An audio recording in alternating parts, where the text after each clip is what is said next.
will begin with the first report about the aid going into the Gaza Strip. Israel is finally allowing aid to go in, but there's a very big problem. They're only allowing 9 aid trucks to go and feed 2.4 million people.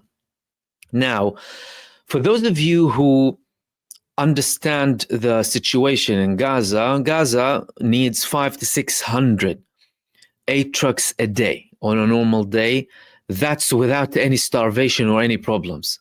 Now, as parts of the relief, they'll probably need 1,000 a day for a period of time for recovery, allow all of the essentials in, people can actually start eating and have everything that they need in terms of medication and supplies. Then it can go back to 500-600 trucks a day. Why did Benjamin Netanyahu allow all of this aid in, and how comes his ministers, his genocide ministers, allowed this aid to go in?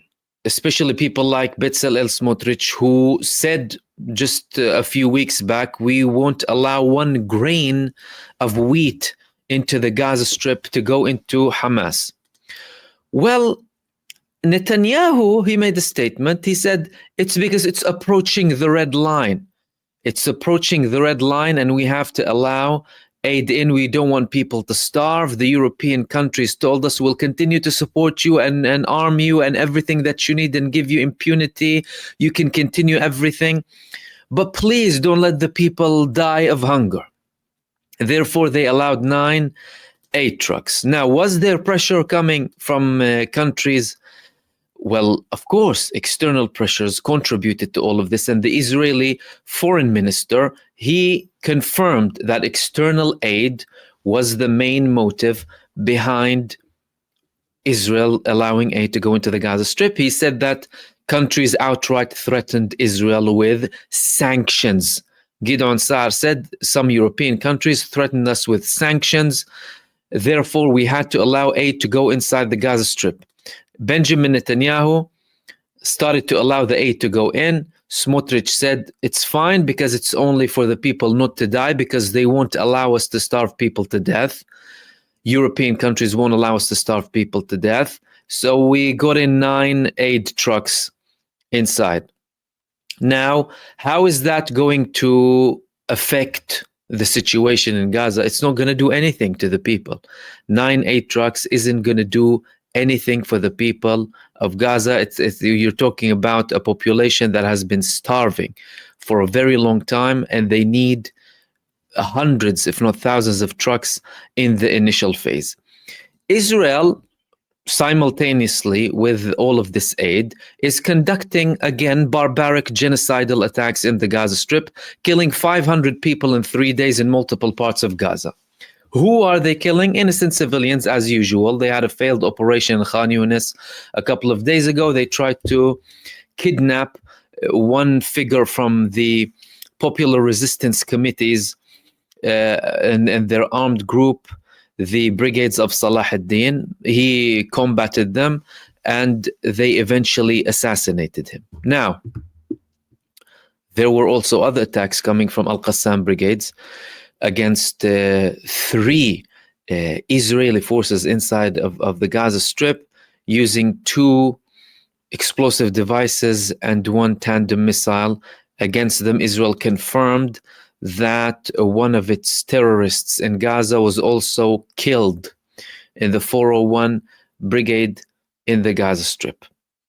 They're continuing to get repeated blows, and they're pretending like they're going ahead with this campaign simultaneously with the talks to potentially reach a ceasefire that we're not really seeing so far. Now, they're killing the people, they're starving them to death, they're allowing 9 aid trucks. How is that coming with the countries that supposedly applied pressure on Israel to force the aid into the Gaza Strip? Now, there is a very strong statement, very different tone coming from the United Kingdom and France and Canada. joint statement coming from all of these countries stating that, well, that's not enough. What Israel is doing is not enough, and they need to allow more aid in to the Gaza Strip. They also threatened Israel with outright sanctions, saying we're going to have to sanction Israel if they continue down this path. The language that was used was also different than before. Well, slightly different than before. They said that what Israel's announced it got into Gaza was wholly inadequate. Immediately allow humanitarian aid, and it must be aligned with humanitarian principles. Again, calling Hamas to release the hostages, as they call them. They're saying Israel is risking breaching humanitarian law, as if, the ICJ and the ICC didn't already conclude that. We condemn the abhorrent language used by the Israeli government, threatening that in their despair at the destruction of Gaza, civilians will start to relocate. Permanent forced displacement is a breach of international law. They continue to say that Israel must stop the settlements. It's undermining the viability of a Palestinian state. We support the efforts by the United States, Qatar, and Egypt to reach a ceasefire in Gaza. We need to work towards the implementation of a two-state solution. And they're also saying that they're willing to recognize a Palestinian state, with the threat of also having sanctions. Where was the sanction section in this report? We will not hesitate to take further action, including targeted sanctions.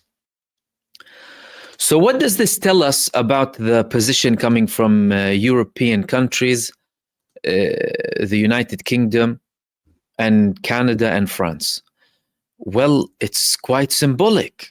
It's very symbolic, and it's a change of tone, but it's also something else. It's showing you how much they're complicit and how much they are a participant in this genocide. How? Well, if they're using this power and this threat and this language now, they could have used it in day one, didn't they? When they were legitimizing the Israeli actions and not expecting everything to be exposed as it is now. They're showing how complicit they are, saying that move, okay, change of position, continue all the way. Start imposing these sanctions. Did the man show you that he stopped at any point? He didn't stop, and he's continuing. Enough is enough. Sanctions, boycott, divestment, and threaten them with military action to take down the apartheid regime immediately. This is what you need to do. Not threaten with sanctions after you've been participating for so long. But this just shows you how far Benjamin Netanyahu has reached. And he's not happy with this response, by the way. Israel, of course, commented on this report, said that it's an unusual threat from these countries, 3 Western powers. We will consider sanctions against Israel, and Netanyahu is calling it a reward for Hamas. They're saying it's a reward for Hamas. Netanyahu is telling them, therefore you can't have this. One day, after he himself confirmed that the same countries who are now speaking to him in this tone will take action or will threaten with some action against him. But the 9-8 trucks clearly didn't work. And the tone is rising from these countries, but it's not only that. The tensions are continuing with the United States of America. Now, in the United States, there are reports to the Washington Post coming from a source, Trump saying, we'll abandon you if the war continues. US President Donald Trump has been increasing pressure on Israel over the recent attacks. An anonymous source told Washington Post on Monday that the United States will abandon Israel. Of course, some people are saying that this is too much, this is extreme. it's not really accurate that the United States will abandon Israel. However, we need to judge it based on the context. Has the United States been taking certain actions that are not in favor of Israel? Well, fact of the matter is yes. They completely had a ceasefire with Ansarullah. They went visited all of the Arab countries and they did not even look at Israel or Benjamin Netanyahu. The Secretary of Defense of the United States canceled the scheduled trip to Israel. And not only that, now J.D. Vance himself is canceling a scheduled visit to Israel due to the continued operation inside of the Gaza Strip. It's showing that there is some change. It's not stopping the genocide yet. It's not to the level required, of course. It's from countries who took part in legitimizing and supporting and facilitating all of this, and countries that have set up this problem from the get-go anyway. But there is some change due to the level of psychopathy and insanity coming from Benjamin Netanyahu to reach a level where J.D. Vance is canceling a visit now. He's not keeping anyone as an ally in the United States administration. And everyone is criticizing him in these countries with more and more threats of sanctions now. Not only that, the criticism internally inside of Israel is increasing too. With Yair Golan, who's the leader of the Democrats in Israel, New Democratic Party, now outright saying a sane country does not kill babies as a hobby. And apparently this statement is shaking Israel. They're so delusional and out of touch that this statement is shocking to them, or at least to some of them, when they've been slaughtering children for the past 18 months. That's apart from the children they were slaughtering previously. Over 20,000 babies, infants, children, kids inside of the Gaza Strip. However, now politicians even in Israel are saying that. This was considered taboo. I mean, criticizing the campaign in Gaza, the genocide in Israel, not long ago was a taboo, by the way. And Israel implemented certain laws in the state that ban people from criticizing it or watching what they call or label or deem as terror content. But now they have Yair Golan telling them, yeah, well, a sane country doesn't kill babies as a hobby. Confirming that his country is killing babies as a hobby. I mean, is there any other understanding? Yair Golan, Israeli politician, is confirming that Israel kills babies as a hobby. And they're also viewing the big changes, more reports, more analysis, more articles about Trump abandoning Netanyahu. Trump tramples Netanyahu on the way to the nuclear deal with Iran. The campaign of humiliation has only just begun. This was another article in Ma'ariv saying that the insults that Israel has recently suffered from the United States President Donald Trump are a result of Netanyahu's policies, which are systematically destroying American bipartisan support and, in the eyes of many, leading to Israel's downfall even further. They're talking about the days of apartheid. In Israel, they're talking about the days of South African apartheid. We're becoming like South Africa before countries started to boycott South Africa. That was Yair Golan, actually.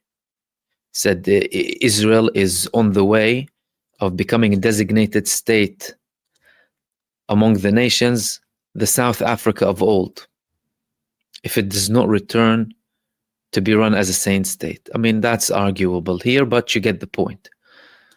They're saying that we might have a South African case if we continue down this path. So all of this is happening. All of this is real. It's not like imaginary. There are tensions. There are certain moves. There are statements happening. There are, well, canceled visits. There's pressure. And there's also criticism. The criticism now is coming from Qatar. Qatar is a key country in the negotiations, of course.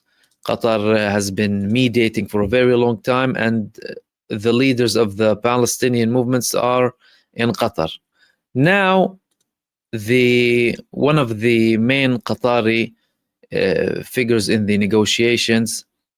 The Prime Minister Mohammed bin Abdul Rahman Al Thani, he's slamming Israel directly. He's criticizing Israel and saying that what they're doing is irresponsible, which limits any chance of peace. Usually, he made statements before about certain sides delaying the prospect of a ceasefire because of political reasons, according to him, without naming Benjamin Netanyahu.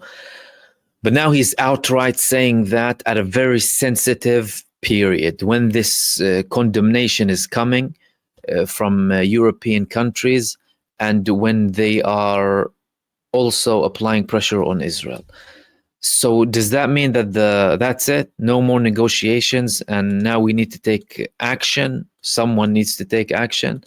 Well, according to different sources, they're saying that this move coming from Al Thani is actually a move to try and apply pressure on Israel. There was this report here in MAN, which is a Palestinian news agency. Negotiations in Qatar are ongoing and the possibility of reaching an agreement remains. Qatari's Prime Minister's pessimistic statements regarding the stalled negotiations fall within the framework of political pressure on the concerned parties. There is no concerned parties, it's Israel. It's Netanyahu who is actually delaying everything. Now, according to them, they're going to continue and talk, and there's still some sort of hope for ceasefire talks. But, you know, the Qataris and some countries are also applying pressure to try and see if that makes a change. Is it going to make any difference? I mean, the talks about pressuring Israel to allow aid, Israel confirming that by the words of its foreign minister, show that, well, it pushes something to happen, but not to the adequate level, not to the level that is required for the people to have what they need inside of the Gaza Strip. And Benjamin Netanyahu has repeatedly done that before. I mean, what are they, insane? Are they incompetent, the leaders? Are they playing as if they don't know or don't understand? You have a war criminal. You have a war criminal. You allowed a war criminal to conduct a genocide in Gaza. You still allow him to conduct a genocide. Donald Trump, talk about hypocrisy. He was licking his boots basically in his first visit to the United States, moving his seat and oh yeah, welcome and everything. When he was a wanted war criminal, as he still is now, and Trump was threatening the ISIS, this is what you get when you don't comply with international law. This is what you get when you don't take concrete measures against war criminals. They become more and more arrogant and more psychopathic, and they continue to do what they want to do. Well, are we going to pretend like this is now all? No. You should have taken action against this man before to stop him from his barbaric genocide and stop the state of Israel completely.